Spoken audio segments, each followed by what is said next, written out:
সারা দেশে শিক্ষার্থীদের বাদ ভাঙা উল্লাস। এসএসসি ও সমমান পরীক্ষায় পাশের হার ৮৩.০৪, জিপিএ ৫,১,৮৬,০০০। বিশ্বমানের শিক্ষা ব্যবস্থা গড়ে তোলা হবে বললেন প্রধানমন্ত্রী। এসএসসিতে ছেলেদের উপস্থিতি কম হওয়ায় উদ্বেগ। ১৪ গ্রামে যুবলীগ নেতা জামাল হত্যায় ৯ জনের মৃত্যুদণ্ড, বেশিরভাগ আসামি পলাতক।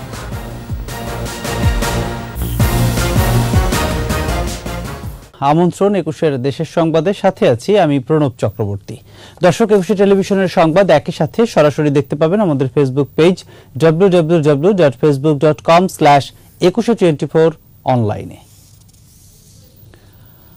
এসএসসি ও সমমানের পরীক্ষার ফল প্রকাশের পর দেশের শিক্ষা প্রতিষ্ঠানগুলো ছিল উৎসব মুখর। কাঙ্ক্ষিত ফলাফলে দারুণ খুশি শিক্ষার্থী, অভিভাবক ও শিক্ষকরা। এসএসসির ফলাফলে এবার নরসিংদীর নাসিমা কাদির মোল্লা স্কুল হয়েছে দেশ সেরা। প্রতিনিধিদের তথ্য ছবিতে মাসুম আলিসার রিপোর্ট।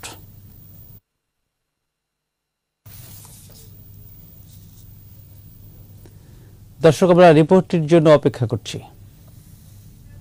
দর্শক, আমরা চলে যাচ্ছি পরবর্তী রিপোর্টে। এসএসসি ও সমমান পরীক্ষায় ছেলেদের উপস্থিতি কম হওয়ার কারণ জানতে শিক্ষা বোর্ড প্রধানদের নির্দেশ দিয়েছেন প্রধানমন্ত্রী শেখ হাসিনা। গণভবনে পরীক্ষার ফল হস্তান্তর অনুষ্ঠানে এ নির্দেশ দেন তিনি। বিশ্ব পরিমণ্ডলে টিকে থাকার উপযোগী শিক্ষা ব্যবস্থা চালুরও আশ্বাস দিয়েছেন প্রধানমন্ত্রী। আকবর হোসেন সুমনের রিপোর্ট। গণভবনে এসএসসি ও সমমান পরীক্ষার ফলাফলের অনুলিপি প্রধানমন্ত্রী শেখ হাসিনার হাতে হস্তান্তর করেন শিক্ষামন্ত্রী। আনুষ্ঠানিকভাবে ফলাফল ঘোষণা করেন প্রধানমন্ত্রী। ২০২৪ এর ফলাফল ঘোষণা করছি।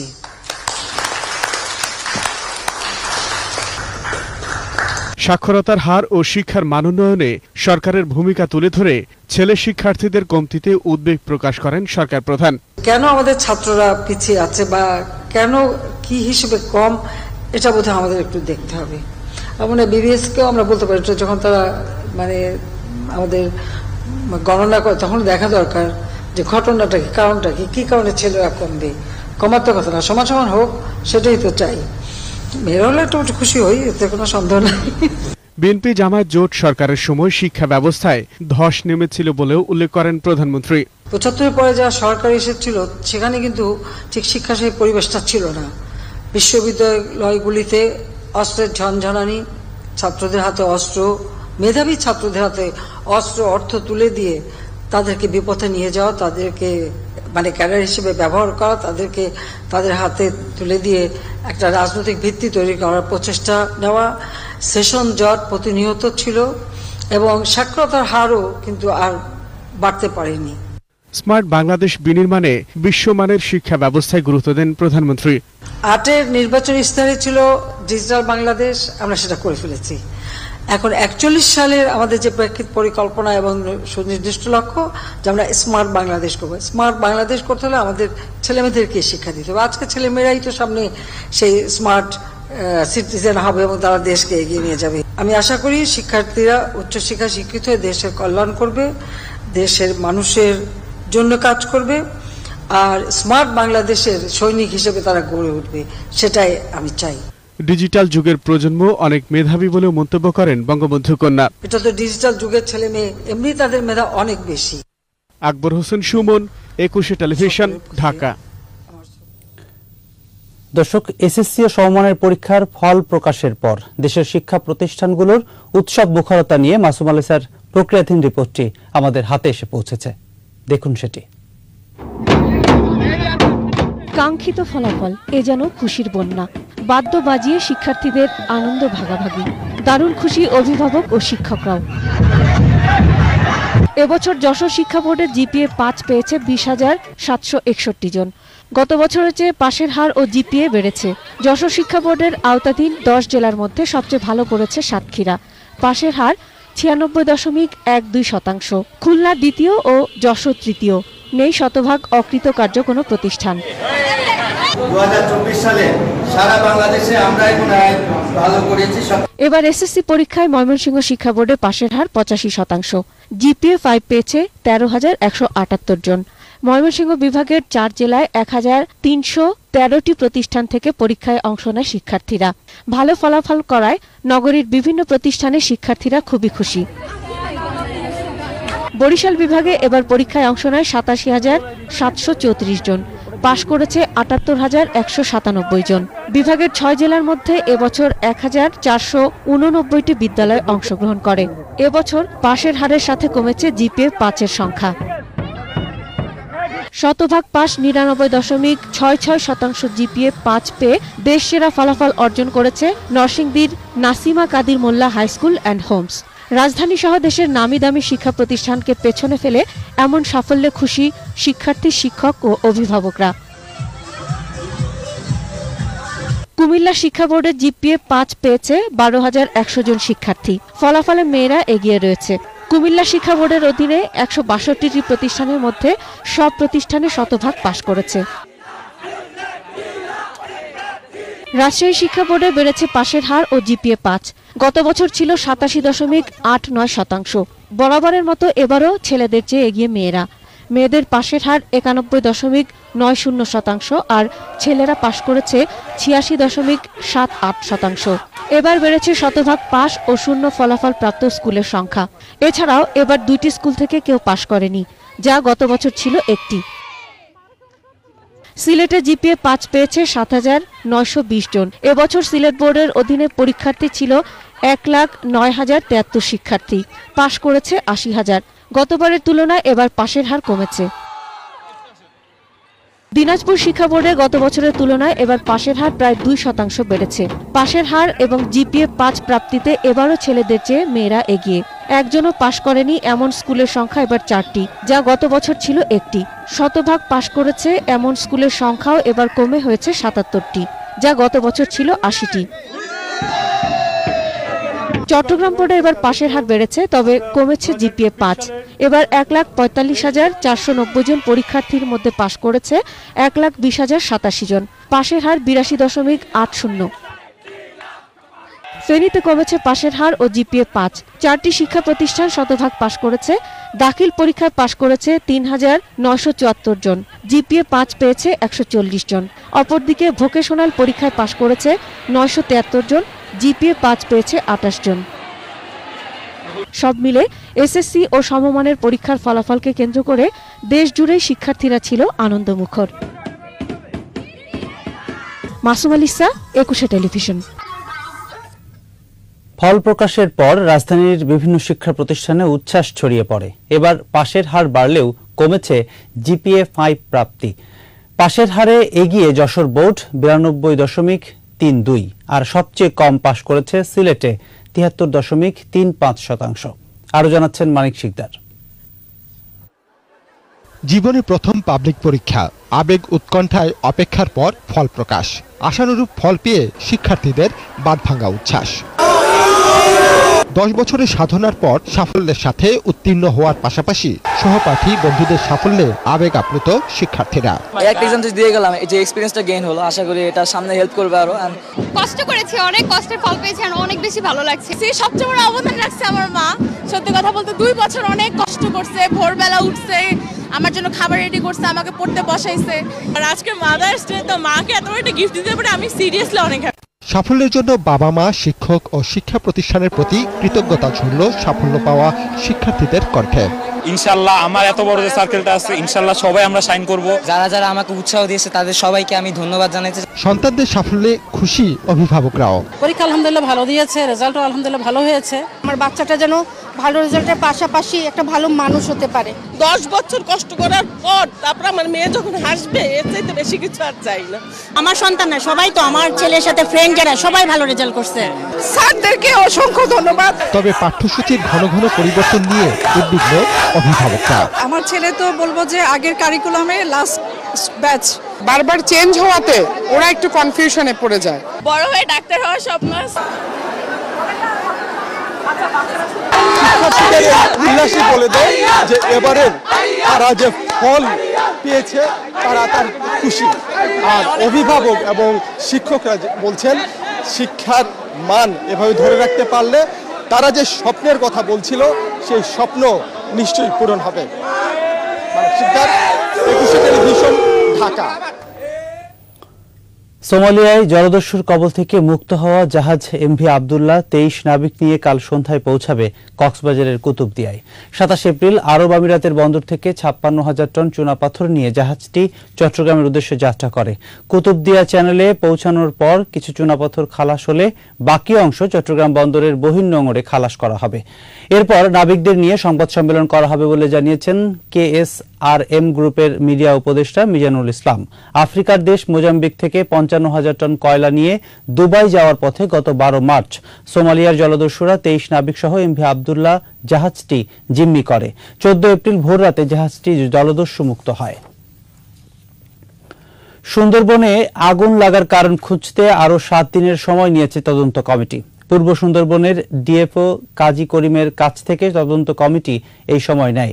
এর আগে পূর্ব সুন্দরবনের আমরবুনিয়া এলাকায় গত 4 মে আগুন লাগলে তার কারণ বের করতে চাঁদপাই রেঞ্জের এসিএফ রানা দেবকে প্রধান করে 3 সদস্যের তদন্ত কমিটি গঠন করা হয়।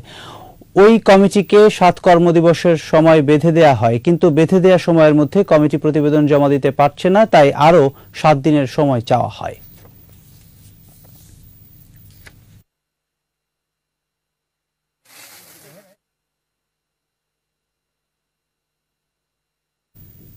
কুমিল্লার 14 গ্রামে যুবলীগ নেতা জামাল উদ্দিনকে হত্যার দায়ে 9 জনকে মৃত্যুদণ্ড দেয়া হয়। 9 জনের দেয়া হয় যাবজ্জীবন কারাদণ্ড আদেশ। দুপুরে কুমিল্লার অতিরিক্ত জেলা ও দায়রা জজ আদালতের বিচারক জাহাঙ্গীর হোসেন এ রায় ঘোষণা করেন। তবে মামলা থেকে 5 জনকে অব্যাহতি দেয়া হয়। মামলায় মৃত্যুদণ্ডপ্রাপ্তরা হলেন 14 গ্রাম আলকরা ইউনিয়নের সাবেক চেয়ারম্যান মোহাম্মদ ইসমাইল হোসেন সহ তার 8 জন সহযোগী। 2016 সালের 8 জানুয়ারি চাঁদাবাজি সহ বিভিন্ন অপকর্মের প্রতিবাদ করায় ক্ষুব্ধ হয়ে যুবলীগের সভাপতি জামাল উদ্দিনকে গুলি করে হত্যা করেন ইউপি চেয়ারম্যান মোহাম্মদ ইসমাইল হোসেন। এ ঘটনায় নিহতের বড় বোন 23 জনকে আসামি করে মামলা করেন। রায় ঘোষণার সময় একজন যাবজ্জীবন প্রাপ্ত ও 2 জন খালাসপ্রাপ্ত আসামি উপস্থিত ছিলেন। বাকিরা সব পলাতক রয়েছেন। নিচ্ছি বিরতি, যখন ফিরছি তখন অন্যান্য সংবাদের সাথে আরো থাকছে। বৈরী আবহাওয়ায় হুমকির মুখে লিচুর ফলন, লোকসানের আশঙ্কায় কৃষকরা।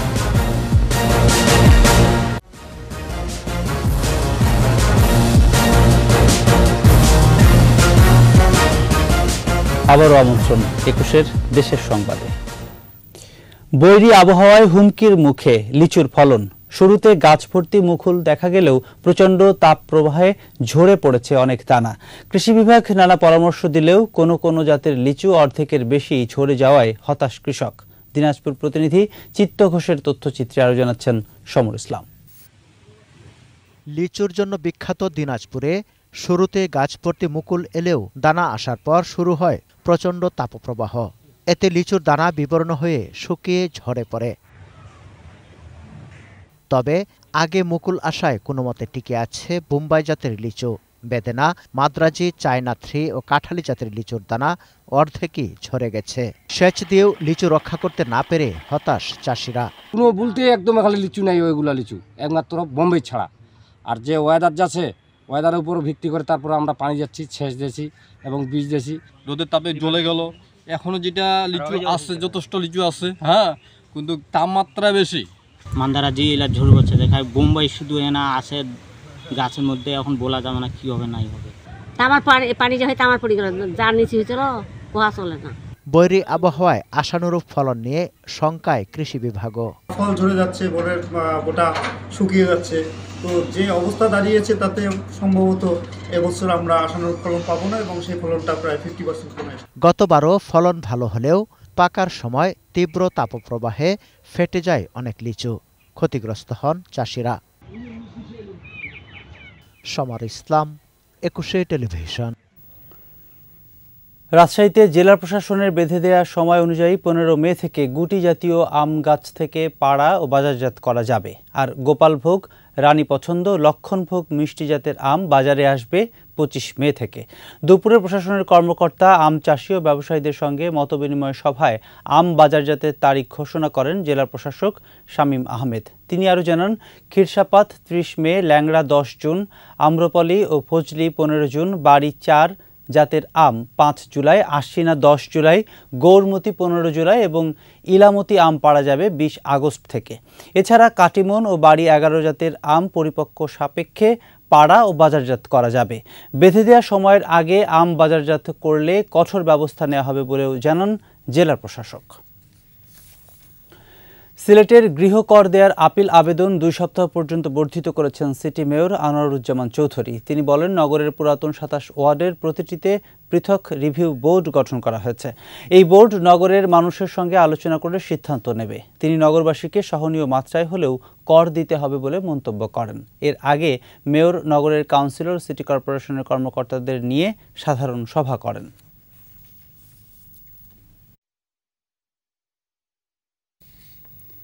8 মে মুন্সিগঞ্জের গজারিয়া উপজেলা নির্বাচনে ভোট কেন্দ্রে পুলিশের উপর হামলা মামলার প্রধান আসামি গজারিয়া হোসেন্দি ইউনিয়ন পরিষদ চেয়ারম্যান মনিরুল হক মিঠুকে 1 দিনের রিমান্ড আদেশ দিয়েছেন আদালত। দুপুরে তাকে আদালতে হাজির করে 7 দিনের রিমান্ড আবেদন করেন মামলার তদন্তকারী কর্মকর্তা মহিদুল ইসলাম। শুনানি শেষে 1 দিনের রিমান্ড আদেশ দেন গজারিয়া আমলি আদালতের বিচারক senior judicial magistrate Rahima Akter. শনিবার ঢাকার শাহজাহানপুরের একটি বাড়ি থেকে অভিযান চালিয়ে মিঠুকে গ্রেপ্তার করে পুলিশ। গাজীপুরের শহীদ তাজউদ্দিন আহমেদ মেডিকেল কলেজ হাসপাতালের লিফটে আটকে থাকার পর এক রোগীর মৃত্যুর অভিযোগ পাওয়া গেছে। বিষয়টি তদন্তের জন্য 5 সদস্যের তদন্ত টিম গঠন করা হয়েছে। রোগীর স্বজনরা জানায়, গাজীপুরের কাপাসিয়ার বাড়িগাঁও গ্রামের 50 বছরের মমতাজ বেগম বুকে ব্যথা নিয়ে সকালে শহীদ তাজউদ্দিন আহমেদ মেডিকেল কলেজ হাসপাতালে ভর্তি হয়। চিকিৎসকদের পরামর্শে 11 তলা থেকে লিফটে 4 তলার হৃদরোগ বিভাগে নেওয়া হচ্ছিল মমতাজকে। লিফটে উঠলে 9 তলার মাঝামাঝি গিয়ে লিফট হঠাৎ বন্ধ হয়ে যায়। এ সময় লিফটম্যানকে পাওয়া যায় না। পরে 999 কল করলে 45 মিনিট পর ফায়ার সার্ভিস এসে উদ্ধার করে, কিন্তু এর মধ্যেই মমতাজ বেগম মারা যান বলে স্বজনদের অভিযোগ। ঝিনাইদহ সদর উপজেলা পরিষদ নির্বাচনে জনপ্রতিনিধি নির্বাচিত হওয়ার পর জনগণের ভালোবাসায় সিক্ত হলেন তৃতীয় লিঙ্গের বর্ষা খাতুন। শীত গ্রীষ্মে যে কোনো বিপদে বর্ষাকে পাশে পাওয়ায় জনগণও মানুষটির আহ্বানে সাড়া দিয়ে পাশে দাঁড়িয়েছে। সবার ভালোবাসার ঋণ পরিশোধের পাশাপাশি তৃতীয় লিঙ্গের মানুষদের ভাগ্য উন্নয়নে কাজ করার প্রত্যয় বর্ষা খাতুনের। ঝিনাইদহ প্রতিনিধি SM রায়হানের রিপোর্ট, জানাচ্ছেন রত্না জামান। জনপ্রতিনিধি নির্বাচিত হওয়ার পর থেকে ফুল, মালা, মিষ্টি নিয়ে সব শ্রেণীর মানুষ ছুটে আসেন বর্ষার বাড়িতে। মালা পরানো, কুশল বিনিময় শেষে করানো হয় মিষ্টিমুখ। ঝিনাইদহ সদর উপজেলা পরিষদ নির্বাচনে মহিলা ভাইস চেয়ারম্যান পদে বিপুল ভোটে নির্বাচিত হওয়ার পর থেকেই বর্ষার বাড়িতে এমন উৎসব। বুধবারের নির্বাচনে সদর উপজেলা পরিষদের মহিলা ভাইস চেয়ারম্যান পদে 4 জন প্রতিদ্বন্দ্বিতা করেন। নির্বাচনে প্রজাপতি প্রতীকে জোর প্রচার চালান বর্ষা। এর আগেও নানা সময়ে মানুষের পাশে থাকায় বেশ আলোচনায় ছিলেন বর্ষা। বিগত দিনে যেমন মানুষের উপকার করেছেন, নির্বাচিত হওয়ার পর আগামী দিনেও যেন তাদের পাশে থাকেন, এমনটাই আশা উপজেলাবাসীর। মানুষ মনে করেন যে তার নিজের ভালোবাসার থেকে ওর ভোটগুলো দিয়েছে। আমার মেয়ে সবার যেন পাশে থাকে, জনগণের সেবা করতে পারে। সে পাশ করেছে, জনগণের কাজ করুক, দোয়া করি। আমাদের তো উপকার করবেই, তার সাথে দেশের জনগণের উপকারটা উনি বেশি করবে। বর্ষাটা ভালো লোক, হিজড়ি মানুষ, মানুষের উপকার করে আগের থেকেই। বর্ষাকেও ভালো পেয়ে আমরা সবাই ভালোবাসি, আমরা ভোট দিয়েছি। ভোটের মাধ্যমে মানুষ ভালোবাসা প্রকাশ করেছেন, তাই আগামী 5 বছর সেবা দিয়ে এই ভালোবাসার ঋণ পরিশোধ করতে চান বর্ষা। আগে যেহেতু আমি কোনো পদে ছিলাম না, আমার দায়িত্ব একটু কম ছিল। এখন একটা পদে এসেছি, এই পদে যে দায়িত্ব আছে, আল্লাহ মালিকের দয়া আমি যথাসম্ভব চেষ্টা করব সে দায়িত্ব পালন করার, সঠিক এবং সুন্দরভাবে পালন করার। প্রজাপতি মার্কা প্রতীকে বর্ষা পেয়েছেন 54,258 ভোট। তার নিকটতম প্রতিদ্বন্দ্বী হাঁসমার্কা প্রতীকের প্রার্থী আরতি দত্ত পেয়েছেন 23,552 ভোট। রত্না সামান, 21 টেলিভিশন। এবারে চট্টগ্রামের খবর।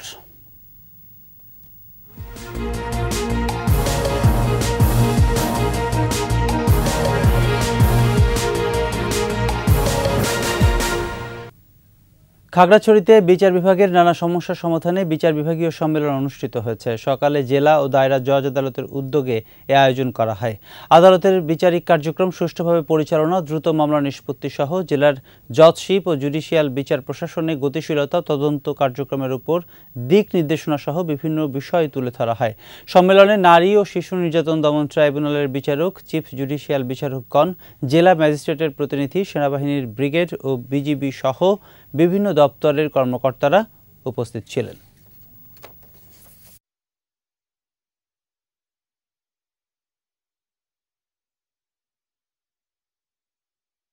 চট্টগ্রামের পটিয়ায় ক্যান্সার, কিডনি ও প্যারালাইসিস সহ জটিল রোগীদের মধ্যে সরকারি অনুদানের চেক বিতরণ করা হয়েছে। সকালে স্থানীয় সংসদ সদস্য মোতাহেরুল ইসলাম চৌধুরী উপজেলার ৩২ জনকে ১৬ লাখ টাকার চেক দেন। এতে উপজেলা নির্বাহী অফিসার ও আওয়ামী লীগ নেতারা উপস্থিত ছিলেন।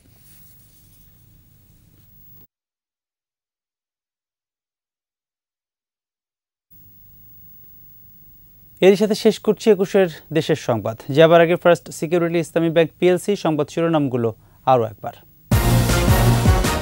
সারা দেশে শিক্ষার্থীদের বাদ ভাঙা উল্লাস। এসএসসি ও সমমান পরীক্ষায় পাশের হার ৮৩.০৪, জিপিএ ৫, ১,৮৬,০০০। বিশ্বমানের শিক্ষা ব্যবস্থা গড়ে তোলা হবে বললেন প্রধানমন্ত্রী। এসএসসিতে ছেলেদের উপস্থিতি কম হওয়ায় উদ্বেগ।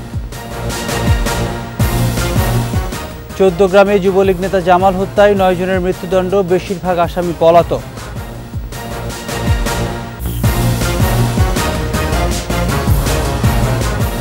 দর্শক, সর্বশেষ খবর জানতে ডায়াল করুন 2021 নম্বরে, ভিজিট করুন 21-tv.com এই ওয়েবসাইটে। এছাড়া ফেসবুকে ভিজিট করতে পারেন facebook.com/2124 অনলাইন। এতক্ষণ সাথে থাকার জন্য ধন্যবাদ। পরের সংবাদ সন্ধ্যা ৭টায় দেখার আমন্ত্রণ রইল। ২১-এর সাথেই থাকুন।